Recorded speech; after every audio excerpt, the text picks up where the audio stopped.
भी एक average student हो और आपके भी नंबर बहुत ज़्यादा कम आते हैं तो आज की इस वीडियो में मैं तुम्हें कुछ ऐसी 3 ट्रिक्स बताऊंगा कि तुम कैसे अपने इन खराब से मार्क्स को कैसे इम्प्रूव कर सकते हो। और लास्ट में ना तुम लोगों के लिए एक इम्पॉर्टेंट मिस्टेक भी है जो बहुत सारे स्टूडेंट्स करते हैं, तो उसे ज़रूर सुनते जाना। तो चलिए शुरू करते हैं। तो देखो, हमारी फर्स्ट टिप है टेक ब्रेक्स। देखो, मान लेते हैं कि कल तुम्हारा एग्ज़ाम है और तुमने तय किया है कि आज तुम्हें लॉन्ग आवर्स स्टडी करनी है, लेकिन तुम तो लगातार तो पढ़ नहीं सकते, तो तुम्हें ब्रेक्स तो लेने पड़ेंगे ही, around 15 to 20 minutes to eat some snacks and recharge yourself. अब यहीं पे आपके एक और टेक्निक आती है जिसका नाम है पोमोडोरो टेक्निक। अब ये पोमोडोरो टेक्निक क्या होती है? जिसमें आप लोगों को एक पीरियड ऑफ टाइम के लिए अराउंड 25 मिनट्स पढ़नी है, बट नॉट विद डिस्ट्रैक्शंस। बहुत सारे लोग क्या करेंगे, पढ़ते समय बोलेंगे कि छोड़ यार, अब बाद में पढ़ूंगा, पहले थोड़ी देर रील स्क्रॉल कर लेता हूँ फिर पढ़ूंगा, और 1 घंटा वो सिर्फ रील्स ही स्क्रॉल करते रहते हैं। लेकिन इस टेक्निक में आपको क्या करना है, 25 मिनट्स फुल फोकस के साथ पढ़ना है। और इन जो 25 मिनट वाले होते हैं ना, ये सेशंस, इनको आप पोमोडोरो कहते हो, ठीक? तो 25 मिनट्स तक आपको फुल फोकस के साथ पढ़ना है और आफ्टर 25 मिनट्स यहाँ पे आपको एक छोटा सा ब्रेक लेना है, 5 मिनट्स। तो हमारी नेक्स्ट टिप है टेस्ट योरसेल्फ। अब आप पूछोगे टेस्ट योरसेल्फ क्या है? तो देखो, सेल्फ टेस्टिंग एक ऐसी टेक्निक है जिसमें आप चैप्टर में पढ़े गए ज़्यादा से ज़्यादा टॉपिक्स को अपने आप से क्वेश्चंस पूछ के ना रिकॉल कर सकते हो। जैसे आपने अभी कोई चैप्टर पढ़ा, 10th क्लास में हो आप मान लो, और आपने पढ़ा चैप्टर लाइन।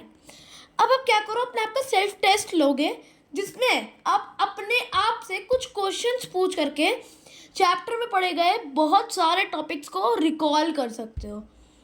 अब आपके मन में एक सवाल आएगा कि इस टेक्निक को अप्लाई कैसे करना है। तो सुनो, इस टेक्निक को अप्लाई करने के लिए ना आपको आज जो भी आपने चैप्टर पढ़ा हो उसके कुछ क्वेश्चन सर्च करना गूगल पे, या तो आपकी जो रेफरेंस बुक है आप उससे भी कुछ क्वेश्चन उठा लेना। और आपको क्या करना है, उन क्वेश्चंस के आंसर्स आपको खुद से बिना किसी की हेल्प लिए खुद से करने हैं, और आपको देखना है कि आपने कितने क्वेश्चंस के आंसर करेक्टली किए और कितने इनकरेक्ट दिया। और आपको जो स्कोर्स है अपने, उसको एक पेज ऊपर लिखना है, एक चैप्टर पे, एक चैप्टर का एक पेज बनाओ कि मैंने क्या क्या किया है टेस्ट में, और उस पर अपने स्कोर्स लिखो। और आपको दिखेगा, एक हफ्ते में आपको दिखना शुरू हो जाएगा कि आप कितना इम्प्रूव कर रहे हो अपने आप को, ठीक है? तो आई होप सो आपको ये सेकेंड टिप भी समझ में आ गई होगी। तो नाउ आपने 2 टिप सीख लिए हैं, तो अब हमारी नेक्स्ट टिप है क्रिएट अ स्टडी चेकलिस्ट। अब आप कहोगे कि हम इन दोनों टिप्स को फॉलो तो कर लेंगे, पर हम लोग कौन से सब्जेक्ट को कब पढ़ें और कितना पढ़ें वो कैसे पता चलेगा हमें? तो इसीलिए आपको हर रोज़ बनानी है क्या, एक टू डू लिस्ट, या फिर जिसको आप स्टडी चेकलिस्ट भी कहोगे, जिससे आपको पता चलेगा कि आपको कौन सा सब्जेक्ट कितनी देर पढ़ना है। अब आप कहोगे ये स्टडी चेकलिस्ट क्या होती है? तो वही चीज़ है, स्टडी चेकलिस्ट एक ऐसी लिस्ट है जिसमें आपको कौन सा सब्जेक्ट कितना पढ़ना है और कितनी देर पढ़ना है वो आप खुद से डिसाइड करते हो, just like a time table. तो उससे मेरा क्या फायदा? अब इससे आपका क्या फ़ायदा होगा तो वो आप सुनो। सबसे पहले तो आपका इससे फोकस बढ़ेगा। मैंने आपसे पहले ही कहा है, जितनी भी आप यहाँ पे टिप्स देख रहे हो ना, इनसे आपका फोकस ही बढ़ेगा, इनसे आपका सिर्फ और सिर्फ फोकस बढ़ेगा और आप लोग बहुत अच्छे तरीके से पढ़ भी पाओगे। तो पहला फोकस बढ़ेगा।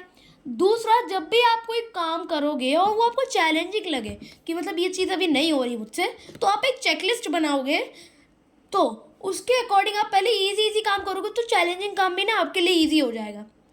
तो चेकलिस्ट के ज़रिए आप उस काम को भी बहुत इजीली कर सकते हो। तो ये एक टिप नहीं है, जो कि एक मिस्टेक है जो कि बहुत सारे स्टूडेंट्स करते हैं, और वो है क्रैमिंग। अब आप बोलोगे कि ये क्रैमिंग क्या होती है?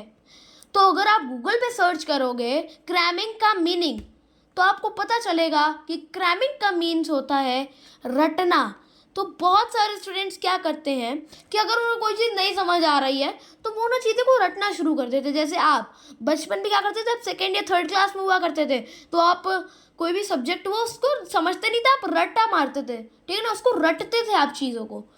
तो आपको चीज़ों को रटना नहीं है, आपको चीज़ों को समझना है, उसका जो कॉन्सेप्ट है उसे समझना है। अब अगर आपने ना कि एक बार किसी भी चीज़ का कॉन्सेप्ट क्लियर कर लिया तो आप उस चीज़ को ना ज़िंदगी में भूल नहीं पाओगे, ठीक, उस चीज़ को आप ज़िंदगी में नहीं भूल पाओगे। तो आई होप सो तुम्हें ये वीडियो पसंद आई होगी। अगर तुम्हें ये वीडियो पसंद आई है ना तो लाइक करो और चैनल को सब्सक्राइब ज़रूर कर लेना। अब तुम लोग कहोगे कि पढ़ने के साथ साथ हमें पैसे भी कमाने हैं। कुछ लोग जो 12th क्लास पास होंगे वो कह रहे होंगे कि भाई मुझे पढ़ने के साथ साथ ना पैसे भी कमाने का कोई ज़रिया ढूंढना है। तो तुम्हें स्क्रीन पे एक वीडियो दिख रही होगी जिसमें मैंने तुमको बताया कि तुम किन किन तरीक़ों से पैसा कमा सकते हो एज अ टीनेजर भी। तो जाके उस वीडियो को भी देख लेना।